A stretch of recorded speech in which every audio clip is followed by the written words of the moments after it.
자, 오늘 세 번째 인터뷰입니다. 그제 단식 중인 이재명 대표를 찾아갔던 박지원 전 더불어민주당 공동 비대위원장이 오늘 세 번째 인터뷰의 주인공입니다. 자, 그동안 이재명 대표하고 좀 대립각을 세웠었는데 단식장에서 흘린 박지원 위원장의 눈물에 대해서 이런저런 얘기들이 좀 있는 것 같습니다. 직접 좀 입장을 들어보죠. 안녕하세요. 안녕하세요. 박지원입니다. 제가 보니까 공동 비대위원장에서 물러난 지 한 1년 3개월 정도 된 것 같던데 그동안 어떻게 지내셨나요? 혹시 출마 준비하셨나요? 뭐 정치권에 들어온 거는 1년 반 정도 됐고요.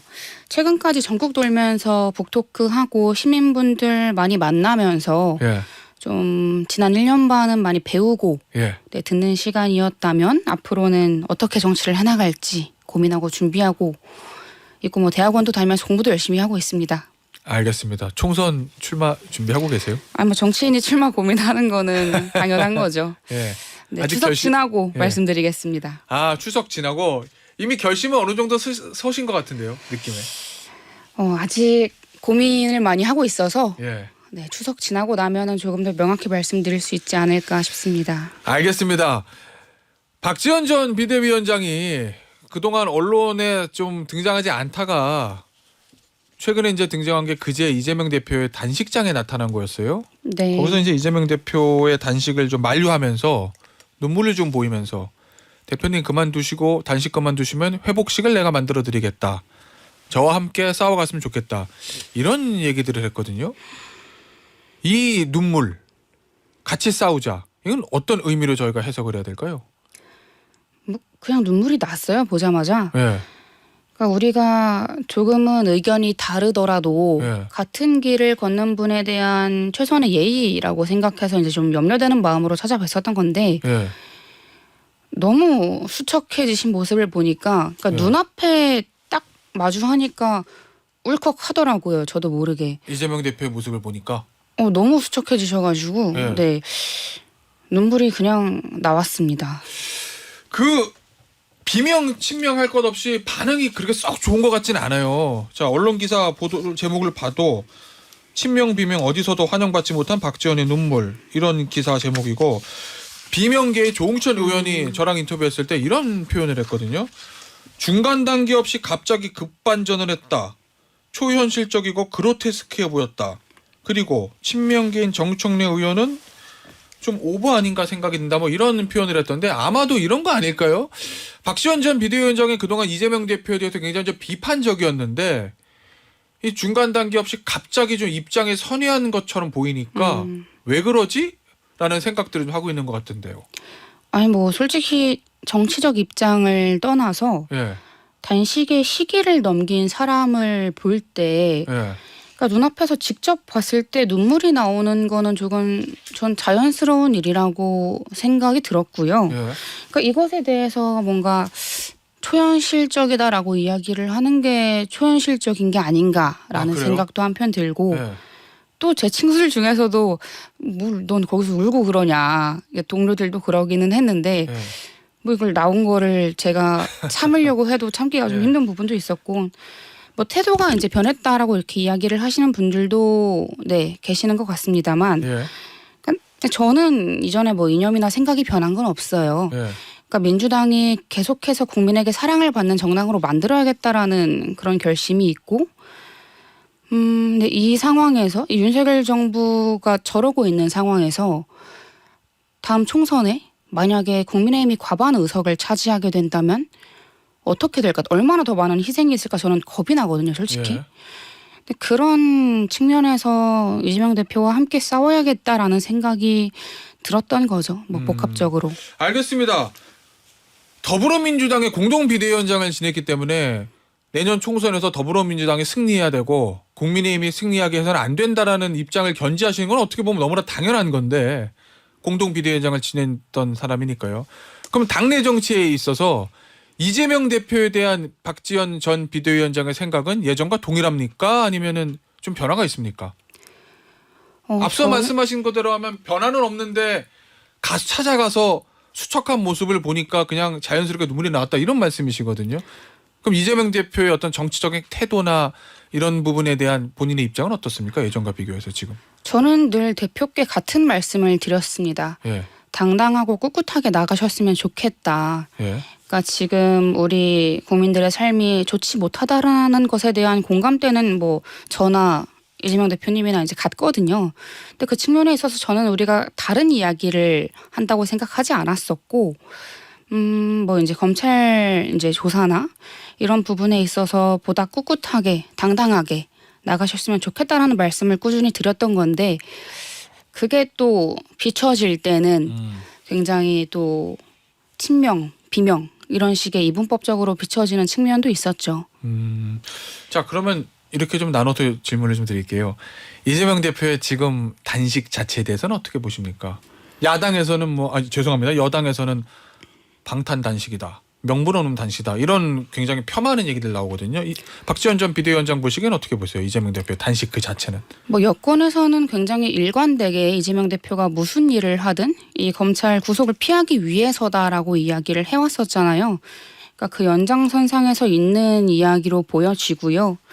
근데 검찰이 기소권을 이 추석 민심을 잡기 위해서 이용하고 있는 것으로 보이는데, 저는 이재명 대표의 단식에 대해서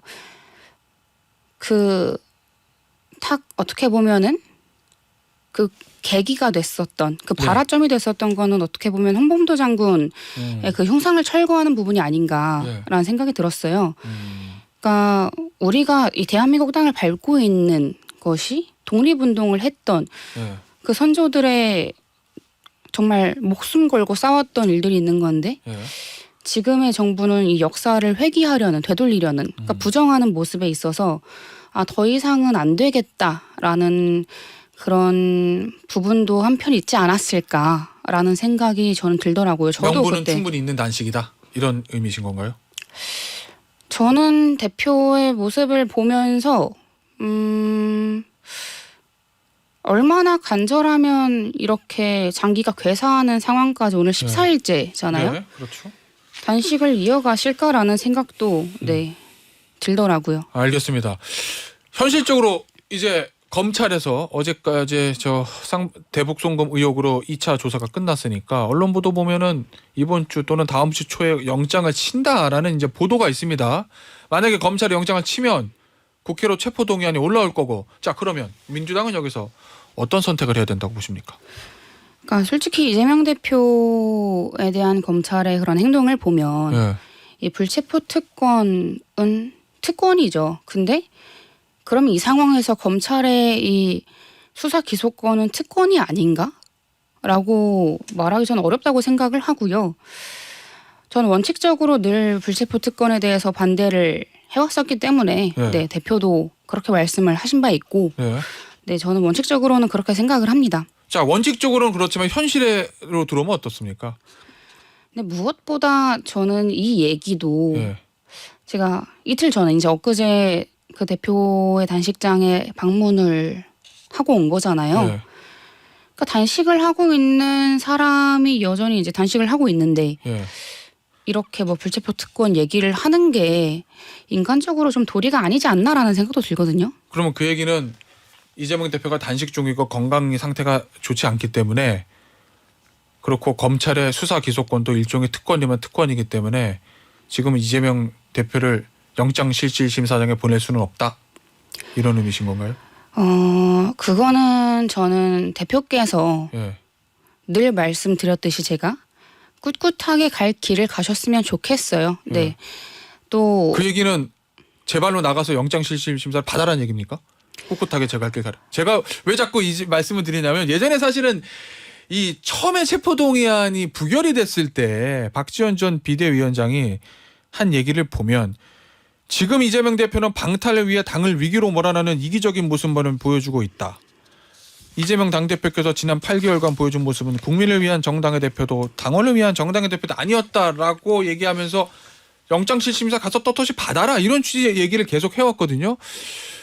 그래서 지금은 어떤가? 이재명 대표 단식 이후에는 혹시 입장이 바뀐 건가? 아니면 예전 입장을 견지하고 있는 건가? 예를 들어서 이재명 대표가 건강의 상태가 안 좋아서 거기에 대해서 인간적으로 연민을 느끼는 그런 변론으로 하더라도 이 본질적인 체포동의안이 올라왔을 때 어떻게 해야 되는가에 대해서 전 비대위원장으로서 전 지도부로서 어떤 입장을 가지고 있는가 제가 그게 궁금해서 전 늘 같은 질문을. 입장이었어요. 이재명 네. 대표가 늘 당당히 맞섰으면 좋겠다. 예. 근데 그간 특권, 이 방탄국회라는 것에 지쳐 있는 국민들의 마음을 생각할 때 예. 그런 것들을 유념해서 결정을 하셔야 되는 부분이고요. 그러니까 민주당도 그렇고 이제 이재명 대표도 그렇고 더 당당하게 대응했으면 좋겠는 마음은 뭐 이제 그때나 지금이나 같죠. 아 그러면은 체포동의안 가결시키고 당당히 영장실질심사장 나가서 영장을 기각시키는 게 맞다 이런 의미신 건가요? 근데 그 전에 말씀을 드리고 싶은 건 예. 검찰이 추석을 앞두고 네. 이 정치적 여론을 의식해서 체포영장을 발부한다. 예. 라는 것에 대해서는 전 의심의 여지가 없다고 보거든요. 아 검찰의 정치적 의도가 있다. 네, 이거는 전 규탄 받아야 된다고 생각을 하고 그럼에도 불구하고 국민 앞에 정말 떳떳할 수 있는 모습을 보여주시는 게 더 예. 강한 야당 또 떳떳한 야당의 모습으로 비춰질 수 있는 것은 좀 분명하다고 생각합니다. 그러면 영장실질심사 받으러 나가라는 얘기네요. 뭐 대표께서 선택을 하실 문제지만 예. 저는 그러니까 무엇보다 지금 현재 상황에서 그러니까 2주 동안 단식을 한 사람이 있는데 예. 우리가 너무 이 정치가 비정한 게 아닌가? 예. 좀 단식 끝나고 예. 그러니까 단식을 말려야죠. 예. 사실 김기현 대표나 뭐 대통령 비서실장이나 와서 그동안 우리가 이런 게 누가 야당 대표가 단식을 하면은 예. 여당에서 와가지고 말리는 게 관행이고 예의였잖아요. 예. 지금 김기현 대표는 뭐 누가 단식을 해요? 뭐 이런 태도를 보이시고 있으니까. 알겠습니다. 예. 어떻게 보십니까? 여당 쪽에서는 그렇게 보는 것 같아요. 저 구속을 막기 위해서 체포동의안 부결시키기 위한 일종의 빌드업 과정이다. 더 나아가서는 이재명 대표가 절대로 자리에서 물러나지 않기 위한 것이 최종 목표 아니냐 뭐 이런 시각을 여권에서 가지고 있는 것 같은데 어떻습니까? 이재명 대표 체제로 내년 총선을 치르는 게 민주당에게 현재 상태로 도움이 된다고 보십니까? 아니면은 뭔가 어떤 다른 선택이 좀 있어야 될까요? 어떻게 보세요? 전 공동 비대위원장으로서 네. 당을 생각한다면. 당을 생각했을 때 총선 승리를 해야죠. 그러니까 총선 예, 승리를 그렇겠죠. 위한 결단을 대표가 하시리라 보고요. 단식, 그러니까 저도 그러니까 질문이 예. 저는 다 고민이 됐었던 부분이 뭐냐면 다들 고민하죠. 네, 그 부분에 인간적으로 대해서. 예. 지금 사경을 헤매면서 단식을 2주째 하고 있는 대표 앞에서 예.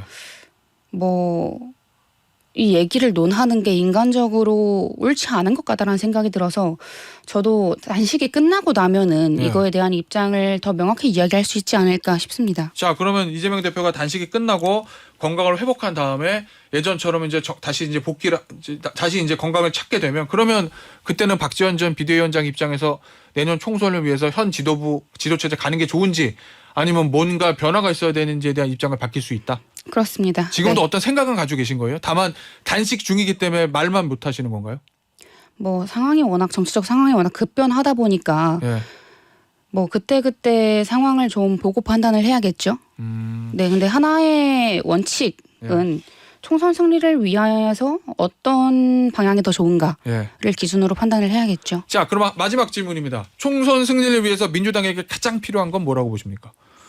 민주당에게 가장 필요한 건 사실 반성과 혁신이죠. 예. 그러니까 민주당이 계속해서 이 3연패를 해왔었던 것은 국민 앞에 반성하지 않고 그러니까 이 내로남불의 태도를 유지해왔기 때문이라고 생각을 하는데요. 예. 그러니까 지금 민주당이 국민의힘에 맞서서 정부 여당에 맞서서 투쟁을 하는 것은 사실상 당연한 일이지만 예. 그럼에도 강한 야당의 모습을 보여주려면 이 반대만으로는 지지 확장이 어렵잖아요. 그 측면에서는 저는 앞으로의 대안, 미래 의제를 이야기할 수 있는 그런 민주당이 되어야만 총선 승리를 할 수 있다고 생각을 합니다. 알겠습니다. 오늘 인터뷰는 여기서 마무리하도록 하겠습니다. 지금까지 더불어민주당의 박지원 전 공동 비대위원장이었습니다. 감사합니다. 감사합니다.